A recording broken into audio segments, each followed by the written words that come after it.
সাত সকালে ভয়াবহ পথ দুর্ঘটনার কবলে পড়ল মহাকুম্ভের উদ্দেশ্যে যাওয়া পূর্ণার্থীদের গাড়ি। ঘটনায় মৃত্যু একজনের, আহত 12 জন। নকশালবাড়ির সাতভাইয়া মোড় সংলগ্ন এশিয়ান হাইওয়েতে এই ঘটনায় ব্যাপক চাঞ্চল্য ছড়ায়।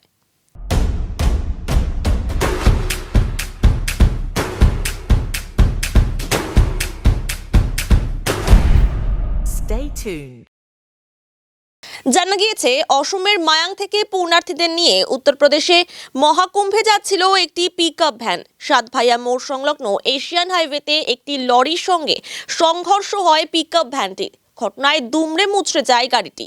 আটকে পড়েন পিকআপ ভ্যানের চালক। নকশালবাড়ি থানার পুলিশ ও স্থানীয়রা আহতদের উদ্ধার করে নকশালবাড়ি হাসপাতালে পাঠায়। প্রাথমিক চিকিৎসার পর আহতদের উত্তরবঙ্গ মেডিকেল কলেজ ও হাসপাতালে পাঠানো হয়। আহতদের মধ্যে 2-3 জন গুরুতর জখম হয়েছেন। ঘটনাস্থলেই মৃত্যু হয় একজনের। মৃতের নাম নিরঞ্জন সরকার, অসমের বাসিন্দা। এদিকে ঘটনার পর থেকেই পলাতক লরি চালক। দুর্ঘটনাগ্রস্ত লরি ও পিকআপ ভ্যানটিকে উদ্ধার করে গোটা ঘটনার তদন্তে নেমেছে নকশালবাড়ি থানার পুলিশ। আমরা মায়াং থেকে আসছিলাম, আসাম থেকে কুম্ভ মেলায় যাত্রা করেছিলাম, রাম মন্দির ঘুরে আসবো। রাস্তাতে হঠাৎ এরকম অ্যাক্সিডেন্ট হয়ে গেছে।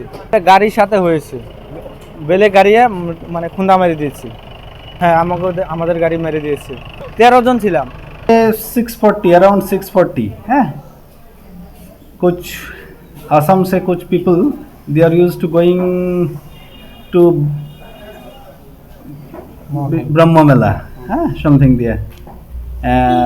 वो लोग को एक्सीडेंट हुआ नियर स्कूल डांगी है and they are brought by the local people and with the help of the Naxalbari police. About 13 passengers are injured. 13 জন ইনজিয়ার্ড হয়েছে। Out of them 3 are severe.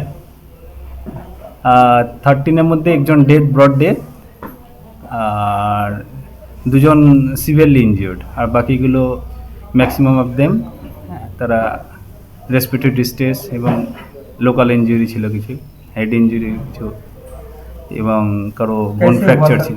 The local people and from the informations of police 2 गाड़ी में accident हुआ, ऐसा ही जो सुना। हाँ।